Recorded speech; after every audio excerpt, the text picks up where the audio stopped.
कहता हूँ कि इस पे स्टेक होल्डर कौन होते, सबसे बड़े स्टेक होल्डर कौन है? मस्जिदों में जो इलेक्टेड बॉडी है जिसको हम वक्फ बोर्ड बोलते हैं वो है, दूसरी मंदिर वाली बॉडी है। ये लोग डिसाइड करेंगे ना, ये लोग डिसाइड करेंगे। अरे तो किशोर तिवारी सपोर्ट कर देंगे तो भारत सरकार को बहुत ताकत मिल जाएगी। शिवसेना अगर सपोर्ट कर देगी हिंदू बोर्ड के मामले पर तो भारत सरकार भी सोचेगी कि भाई हिंदू बोर्ड बना देना चाहिए। तो आपको नहीं लगता है कि हिंदू बोर्ड बनना चाहिए? देखिए, हमारी पार्टी का ये स्टैंड है कि हिंदुओं की संपत्ति में पॉलिटिकल इंटरफेरेंस नहीं रहे, सरकारें वहां नियुक्त न करे। अरे सरकार के हाथ में तिरुपति बालाजी का मंदिर क्या चले गया? लड्डू में तो गैया की चर्बी आ गई। अरे मामला बहुत संगीन है। लेकिन बागेश्वर बाबा राजनीति में आना चाहते हैं तो आ जाए, लेकिन वो बेसिकली पाखंडी बाबा है। मैं उनके बारे में ये बात बोलूंगा कि उन्होंने अपनी जो दुकान है वो भविष्य बताने वाली या वो किशोर तिवारी जी, आप उनको जैसा भी माने वो आपका एजेंडा हो सकता है, लेकिन हिंदू बोर्ड होना चाहिए कि नहीं होना चाहिए ये तो बता दीजिए। एक मिनट, मैं कह रहा हूं कि पॉलिटिकल इंटरफेरेंस किस भी बोर्ड में नहीं होना चाहिए। और देखो, हमारे तो ट्रस्ट रहते, हमारे ट्रस्ट जो है, जो प्रमुख ट्रस्ट है जहां ज्यादा पैसा आता है, वो सारे ट्रस्ट पे सरकार ने अपने प्रशासक नियुक्त कर दिए गए और सरकार वहां अफसर भेजती है और अफसर पैसे खाते हैं। ये चीज का तो मैं विरोध करूंगा, लेकिन ये बात है कि हिंदू एक्ट के अंदर जो ट्रस्ट बनी है उसके इंडिपेंडेंस को भी धक्का नहीं पहुंचे। लेकिन नहीं, जो राष्ट्रीय सनातन बोर्ड की जो बात हो रही है कि हिंदुओं और हिंदू अधिकारों, हिंदू मंदिरों की रक्षा होनी चाहिए। मैं संजीव कौशिक जी आपके पास आऊं से पहले अजय गौतम जी से एक रिएक्शन ले लेता हूं। शुभम गिरी जी काफी देर से वेट कर रहे हो, और दुबे जी आपके पास भी आ रहा हूं। अजय गौतम जी, क्या एतराज है सनातन बोर्ड से या हिंदू बोर्ड से? राष्ट्रीय हिंदू बोर्ड जिसकी बात की जा रही, क्या ऐसा कोई प्रारूप होना चाहिए और इसकी आवश्यकता क्यों है? देखिए, निश्चित तौर पर जितने भी हमारे सनातन धर्म के मंदिर हैं, हमारे देवालय हैं, पूजा पाठ के स्थान हैं, मठ हैं इत्यादि हैं, इनकी रक्षा, इनके लिए, इनकी सुरक्षा के लिए, इनकी पवित्रता और गरिमा बनाने के लिए सनातन बोर्ड की आवश्यकता है, जो सरकार के निगरानी में होना चाहिए, जिसका बाकायदा एक स्वरूप होना चाहिए, एक प्रॉपरली एक्ट के अंदर ये होना चाहिए। दूसरी बात, ये हम बहुत सारे लोग वक्फ की बात कर रहे हैं, इन्हें ये नहीं मालूम होगा कि वक्फ के कौन से सेक्शन के अंदर प्रॉपर्टी वक्फ करी जाती है। मैं आपको देखिए इसकी बैकग्राउंड की शुरुआत समझिए कहां से हुई। जब आज से 700 से 1000 साल के बीच में, जब चाहे खिलजी थे, तुर्क थे, मुगल थे, अफगान थे, ये जितने भी चोर, लुटेरे, उचक्के जितने भी भारतवर्ष के अंदर आए, इन्होंने भारत के अंदर हमारी मंदिरों की संपत्तियों को लूटा और उन्हें इलीगल, गैर कानूनी, गैर धार्मिक इमारतों में कन्वर्टेड कर दिया। यानी कि नीचे का हिस्सा मंदिर का और ऊपर से डोम किसी और धर्म क्षेत्र का बना दिया। और आज वो जो प्रॉपर्टी है वो वक्फ हो गई है। आप समझ रहे, लूटी हुई संपत्ति, कब्जा करी हुई जो संपत्ति है वो वक्फ है। इसको छोटा सा मैं बहुत साधारण शब्दों में समझा रहा हूं। आप समझिए, जो वक्फ, कोई भी प्रॉपर्टी जो वक्फ करी जाती है उसके अंदर ये है कि वो जो वक्फी है, जो वक्फ करने वाला है, वो संपत्ति उसकी जायज होनी चाहिए, मतलब हलाल की होनी चाहिए, खरीदी हुई चाहिए। अपनी ही संपत्ति को वो वक्फ कर सकता है। लेकिन हिंदुस्तान में उल्टा हुआ।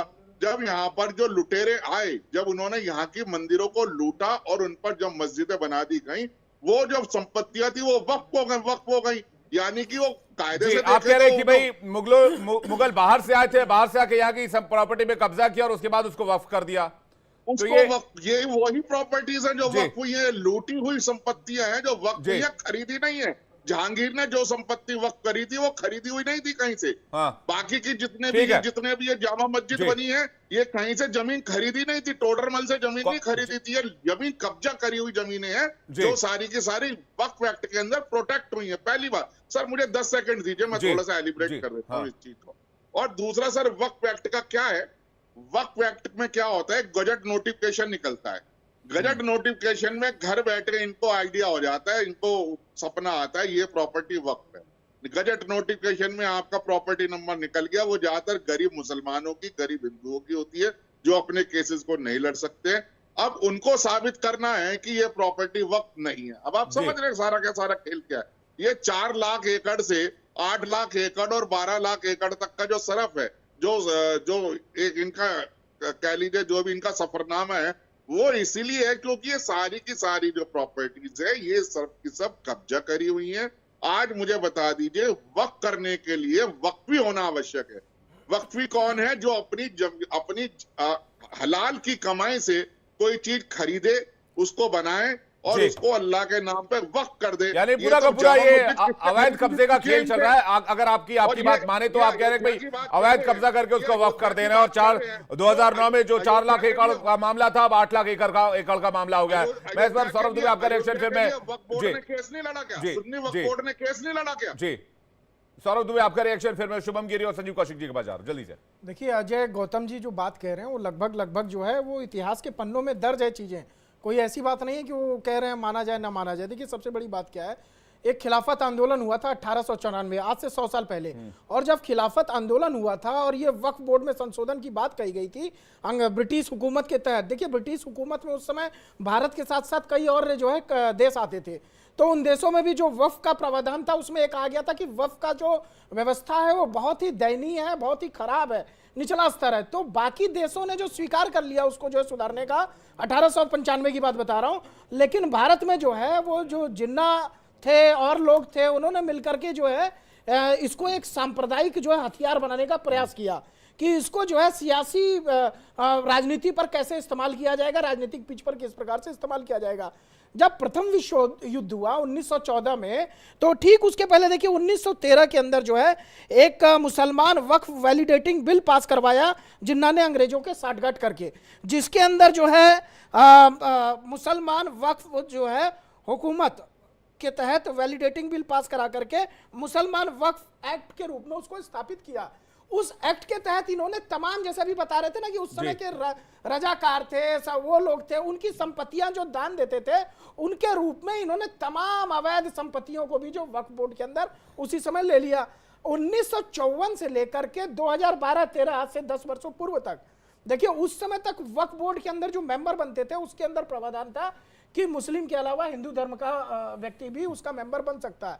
2012 और 13 में उस प्रावधान को चेंज करके उसमें कर दिया गया कि सिर्फ मुस्लिम व्यक्ति ही इसका मेंबर बन सकता है, ताकि जो इसकी पूरी जांच पड़ताल हो, अंदरूनी तौर पे जो इसके अंदर संशोधन का प्रयास किया जाए, वो कहीं से भी जो है बाहर के लोग इसके अंदर ना शामिल हो। 2013 में संशोधन बड़ा हुआ था, 12-13 में, हाँ 13 में और ये भी संशोधन किया गया कि मुस्लिम दान के नाम पर संपत्तियों का दावा करने के लिए संशोधन अनलिमिटेड पावर दिए गए। बिल्कुल बिल्कुल, ये पावर मैंने बताया ना, प्रथम जो विश्व युद्ध हुआ जो उसमें एक्ट लाया गया था, तो ये पावर तो उसी समय दे दी गई थी। और दावा करने के लिए अनलिमिटेड पावर मिला। दावा करने के अलावा 1954 से लेकर के तमाम संशोधन 2012-13 तक हुए हैं इसमें। और वक्फ संपत्ति बेची नहीं जा सकती है, इसको बिल्कुल असंभव बना दिया। अभी भी जो 2024 में संशोधन बिल लाया गया है, उसमें किसी भी ईदगाह को, मस्जिद को, इमाम बाड़े को, जो इनकी संपत्तियां, उससे कोई छेड़छाड़ नहीं। सवाल उस बात का नहीं है, वो सरकार का मैटर है। मैं ये कह रहा हूं हिंदू बोर्ड, आप वक्फ बोर्ड पर मत जाइए। मैं कह हिंदू बोर्ड क्यों होना चाहिए, नहीं होना चाहिए। उसमें 10 सेकंड आप उसको दीजिए।